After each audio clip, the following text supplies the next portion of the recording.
Hello guys, वापस से आप सभी का स्वागत है हमारे इस यूट्यूब चैनल में। आज से हम अध्ययन करना शुरू करने जा रहे हैं बिहार बोर्ड कक्षा 10 विषय विज्ञान का। जैसा कि आपको पता है, विज्ञान की 3 शाखाएं होती हैं, फिजिक्स, केमिस्ट्री, बायोलॉजी यानी भौतिक, रसायन और जीव विज्ञान। तो आज की इस वीडियो में हम भौतिकी के प्रथम अध्याय 10 का अध्ययन करने जा रहे हैं, जिसका नाम है प्रकाश का परावर्तन तथा अपवर्तन। इस वीडियो में हम इस अध्याय के सारे महत्वपूर्ण तथ्यों को समझेंगे। यदि वीडियो अच्छा लगे तो वीडियो को लाइक करिएगा और बिहार बोर्ड के सभी विषयों की पढ़ाई के लिए हमारे चैनल को सब्सक्राइब कर लीजिए। तो चलते हैं पाठ की ओर। चूँकि हमारे पाठ का नाम है प्रकाश का परावर्तन तथा अपवर्तन, तो पहले हम प्रकाश के बारे में विस्तार पूर्वक समझ लेते हैं। इस एनसीईआरटी के बुक में प्रकाश के बारे में कुछ खास नहीं दिया है, लेकिन हम बारी बारी से सब विस्तार पूर्वक समझाएंगे। तो चलते हैं। तो ये है हमारे प्रकाश के कुछ महत्वपूर्ण तथ्य। तो पहले प्रकाश की परिभाषा देख लेते हैं हम लोग। तो प्रकाश वैसा माध्यम है जिसके द्वारा हम किसी वस्तु को देख पाते हैं, उसे प्रकाश कहते हैं। जैसे में हो गया हमारा सूर्य, जलती मोमबत्ती से इन लोग से जब प्रकाश निकलता है तभी हम लोग देख पाते किसी वस्तु को। यदि प्रकाश ना हो तो हम यह सामने भी रखी हुई है वो बोर्ड भी नहीं देख सकते या मार्कर भी नहीं देख सकते।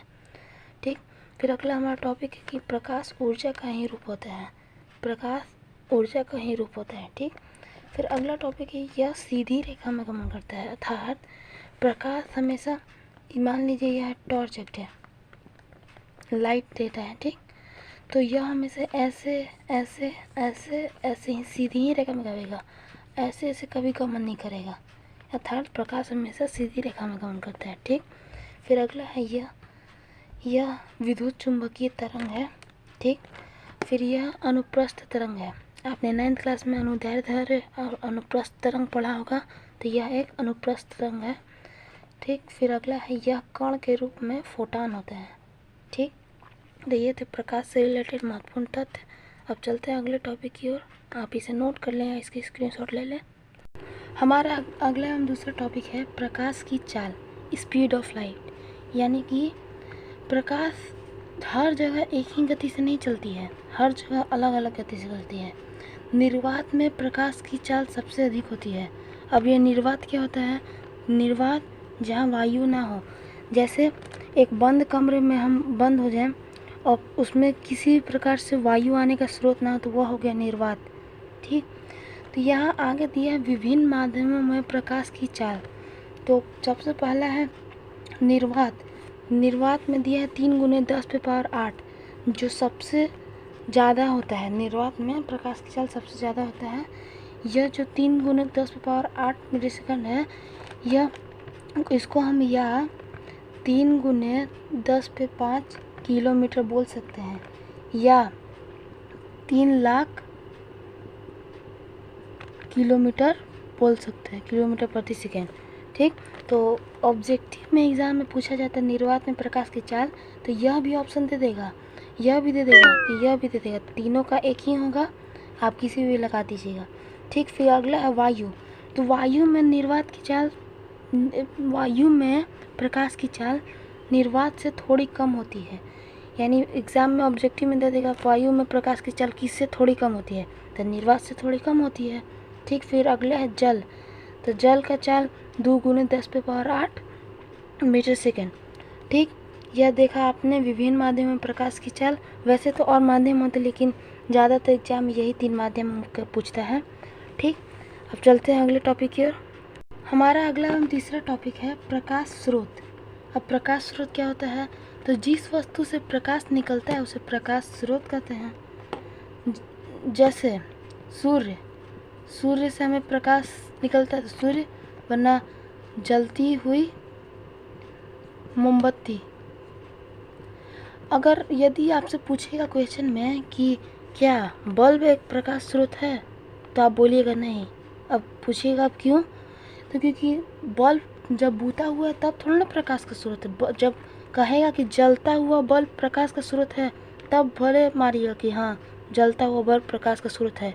उसी प्रकार से जलती हुई मोमबत्ती प्रकाश का स्रोत है, और सूर्य तो स्रोत है ही, वो जले या ना जले।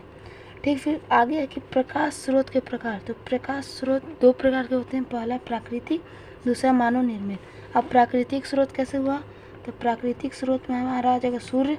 सूर्य सबसे बड़ा प्रकाश का प्राकृतिक स्रोत है। अब बहुत लोग पूछते हैं कि क्या चंद्रमा प्राकृतिक स्रोत है प्रकाश का? तो यह गलत होगा, क्योंकि चंद्रमा पास अपना प्रकाश नहीं होता है, वह प्रकाश नहीं देता है, तो वह प्राकृतिक स्रोत नहीं होगा। फिर दूसरा है मानव निर्मित। तो मानव निर्मित में वही हमारा हो जाएगा बल्ब, मोमबत्ती इत्यादि। इसमें जलती हुई आपको जरूर लगाना, जलती हुई बल्ब, जलती हुई मोमबत्ती। ठीक, आशा करते हैं आपको प्रकाश स्रोत समझ में आ गया। अब इसी में अब आगे बढ़ते हैं। हमारा नेक्स्ट टॉपिक है प्रकाशीय स्रोत में कि प्रकाश के जितने स्रोत हैं उनमें अन्य प्रकार की विभिन्न ऊर्जा को प्रकाश में बदला जाता है। अर्थात प्रकाश के जितने भी स्रोत हैं वो प्रकाश के ही रूप में नहीं रहते हमेशा, वो विभिन्न विभिन्न रूप के ऊर्जा में रहते हैं, उन्हें बदलकर प्रकाशीय ऊर्जा में तब्दील किया जाता है। तो यहाँ मुख्य हमारे 3 हैं। पहला है बल्ब, यह VVI है।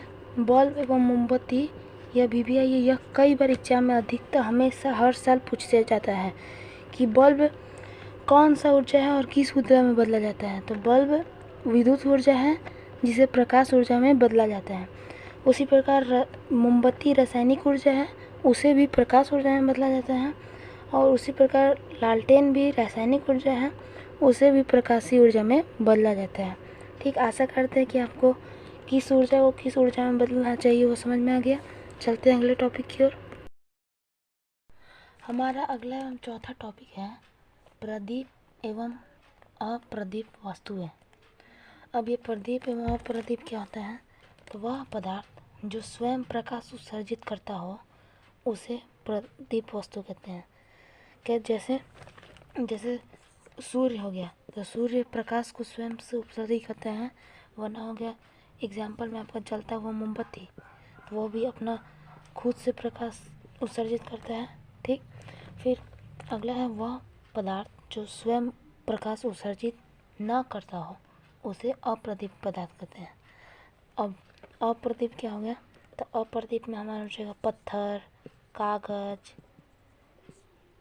पेन, कलम, कुछ भी जो खुद से प्रकाश ना देता हो, अर्थात जिससे प्रकाश निकले वो हो गया प्रदीप, जिससे प्रकाश ना निकले वो अप्रदीप।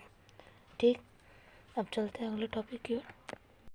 हमारा अगला एवं 5वां टॉपिक है प्रकाश पुंज या किरण पुंज क्या है? तो किरणों के समूह को किरण पुंज कहते हैं। मतलब किरण, जब बहुत सारे किरण एक जगह मिलते हैं तो उसके समूह को किरण पुंज कहते हैं। अब किरण क्या होता है? तो किरण का परिभाषा हम आपको लिखवा देंगे आगे। ठीक, यह प्रकाश पुंज या किरण पुंज 3 प्रकार के होते हैं। पहला समांतर, दूसरा विसारी, तीसरा अपसारी। और समांतर किरण पुंज क्या है? तो जिसकी सभी किरणें समांतर हो, वैसी किरण पुंज जिसकी सभी किरणें समांतर हो। जैसे देखिए यहाँ एक टॉर्च है, ठीक, अब इससे किरण जो निकल रही है तो ऐसे ऐसे ऐसे ऐसे, तो यह हो गया समांतर किरण पुंज जो एकदम सीधा सीधा में निकले। ठीक, फिर अगला है हमारा अभिसारी, जिसकी सभी किरणें एक बिंदु पर मिलती हो। अब यह क्या है? तो जैसे कहीं से लाइट आ रहा है, ऐसे लाइट आ रहा है, बहुत सारा किरण आ रहा है, एक किरण पुंज, और एक जगह मिल के फिर एक जगह से लाइट निकल रहा है, यानी कि इधर से सब आ रहा है, आ रहा है, आ रहा है, सब आ रहा है और एक जगह मिल जा रहा है, तो यह हो गया हमारा अभिसारी किरण पुंज। अभी मतलब अभी जस्ट, सारी मतलब अभी जस्ट आओ सारी, तो हो गया अभिसारी। ठीक, फिर अगला है अपसारी, तो जिसकी सभी किरणें एक जगह से फोकसित होती हैं।